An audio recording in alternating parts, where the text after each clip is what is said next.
Selamat pagi anak-anak 5A SD Negeri Palebon 1. Perkenalkan, nama Bapak Lintang Satro Aji. Bisa dipanggil dengan Bapak Lintang. Bapak dari Magang 3 Universitas PGRI Semarang. Sebelum kita memulai pembelajaran kita hari ini, marilah kita berdoa menurut agama dan kepercayaan kita masing-masing. Berdoa dipersilakan. Berdoa selesai. Tetap semangat ya, walaupun pembelajaran secara jarak jauh. Nah, hari ini kita akan belajar yaitu tema 4, subtema 3, pembelajaran kedua. Adapun tujuan pembelajaran kita hari ini ada 3, yaitu yang pertama, siswa dapat memahami cerita bergambar dengan baik dan benar. Yang kedua, siswa dapat memahami tentang peredaran darah pada hewan. Yang ketiga, siswa dapat menyebutkan berbagai macam penyakit yang terdapat pada peredaran darah hewan dan cara menjaga kesehatan peredaran darah hewan. Nah, itu tadi tujuan pembelajaran kita hari ini. Apakah kalian gemar membaca? Udin gemar membaca. Udin memiliki banyak buku cerita rakyat. Ada cerita Lutung Kasarung, Bawang Merah, Bawang Putih, Keong Mas, dan masih banyak lagi cerita rakyat lainnya. Udin jadi mengetahui beberapa cerita rakyat dari berbagai daerah. Sore hari Edo bermain ke rumah Udin. Edo melihat banyak buku cerita di rumah Udin. Edo bermaksud meminjam satu buku cerita yang berjudul Kancil dan Siput. Udin pun meminjami buku ceritanya kepada Edo. Edo bergegas pulang setelah Udin meminjaminya buku. Tidak lupa Edo mengucapkan terima kasih dan berpamitan sebelum meninggalkan rumah Udin. Sikap baik apakah yang perlu kamu teladani dari diri Udin? Sikap baik apa pula yang perlu kamu teladan dari diri Edo? Mengapa kamu harus meneladani sikap baik dari Udin dan Edo? Tuliskan jawabanmu pada kolom berikut. Yang pertama, sikap baik Udin yang perlu diteladani adalah Udin mau meminjamkan bukunya kepada Edo tanpa berat hati. Yang kedua, sikap baik Edo yang perlu diteladani adalah Edo mengucapkan terima kasih setelah dipinjami buku oleh Udin, kemudian berpamitan sebelum meninggalkan rumah Udin. Yang ketiga, alasan meneladani sikap Udin dan Edo adalah kita harus berbaik hati meminjamkan buku kita kepada teman kita jika teman kita membutuhkannya. Kemudian jika kita sebagai peminjam harus mengucapkan terima kasih kepada yang meminjamkan buku. Mari kita baca buku cerita yang dipinjam oleh Edo. Alkisah diceritakan bahwa Raja Siput mengetahui akan kedatangan makhluk paling cerdik, yaitu si Kancil, di perkampungannya. Raja Siput mengumpulkan warganya untuk bersiap-siap menghadapi kecerdikan si Kancil. Saat si Kancil datang, Raja Siput menyambutnya. Dengan kepongahan dan kesombongannya, si Kancil menceritakan tentang kecerdikannya yang berhasil mengelabui harimau dan manusia. Siput yang mendengarkan kesombongan si Kancil merasa geram, ingin segera menguji kecerdikan si Kancil. Setelah mendengarkan cerita kecerdikan si Kancil, Raja Siput menyampaikan maksudnya yang ingin menguji kecerdikan si Kancil dengan menantangnya berlomba lari sampai ke hulu sungai. Sebelumnya Raja Siput sudah memerintahkan bawahannya siap berbaris sepanjang sungai hingga ke hulu. Mereka sepakat bahwa jika Kancil yang berencana lari di daratan memanggil Siput, maka Siput yang ada di depan Kancil menjawab Kesepakatan antara Raja Siput dan Kancil pun dibuat. Mereka sepakat berlomba lari ke hulu sungai. Kancil berlari lewat daratan. Raja Siput lari di lumpur sungai. Tepat pada waktunya datanglah si Kancil. Dia menuntut agar perlombaan segera dimulai. Raja Siput yang sudah lama bersiap segera beringsut ke pinggir sungai. Sementara itu, beberapa ekor siput yang lain berada di pinggir sungai ingin menyaksikan perlombaan itu. 1, 2, 3, si Kancil memberi komando tanda perlombaan dimulai. Dengan sigap Kancil melompat berlari sekencang-kencangnya. Setiap 50 langkah dia berseru, "Di mana engkau Siput?"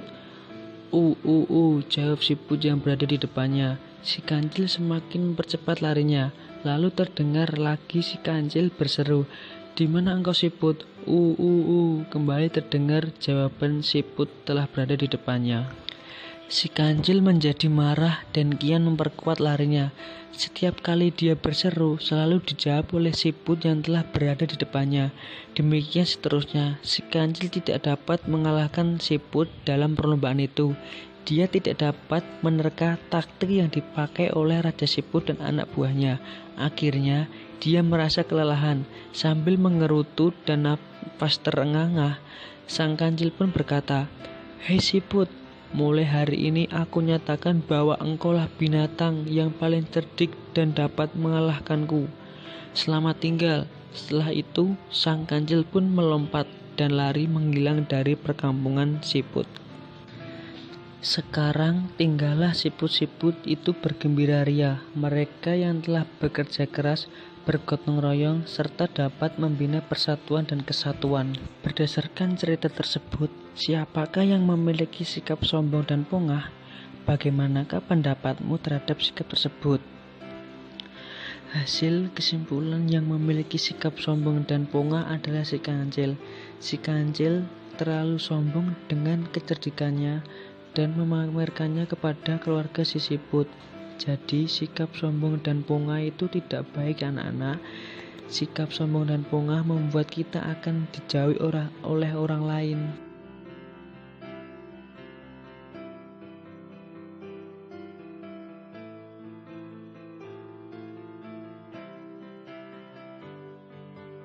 Nah, anak-anak, kalian sudah menyimak dan membaca cerita bergambar ya, yaitu yang berjudul Si Kancil dan Si Siput. Apakah ada yang tahu cerita bergambar itu apa?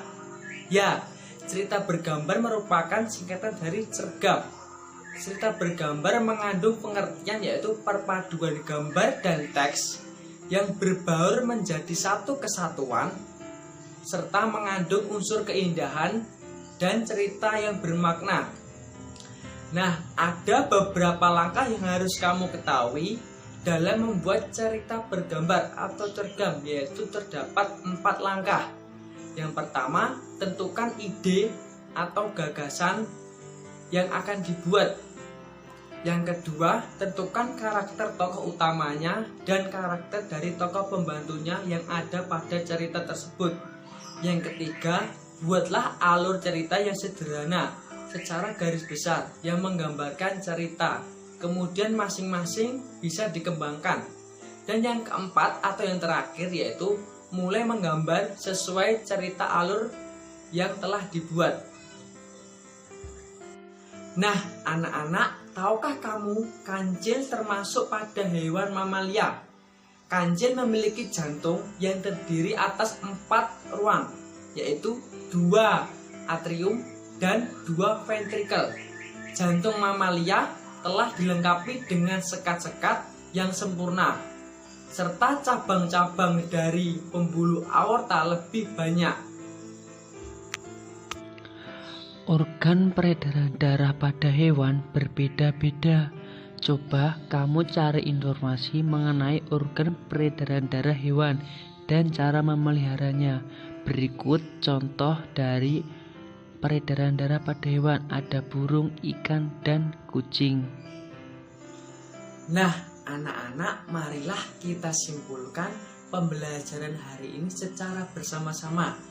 Ayo, hari ini kita sudah belajar tentang apa saja? Ya benar, hari ini kita sudah belajar yaitu yang pertama tentang cerita bergambar. Yang kedua, kita sudah mempelajari tentang peredaran darah pada hewan. Yang ketiga, kita sudah mempelajari tentang berbagai macam penyakit dan cara menjaga kesehatan pada peredaran darah hewan.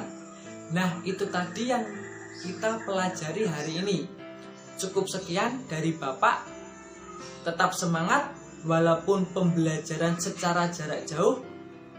Bapak tidak henti-hentinya selalu mengingatkan yaitu 3M. Yang pertama, menjaga jarak. Yang kedua, tetap mencuci tangan. Yang ketiga, memakai masker bila mana mau keluar. Tetap semangat anak-anak 5A SD Negeri Palabon 1. Dadah.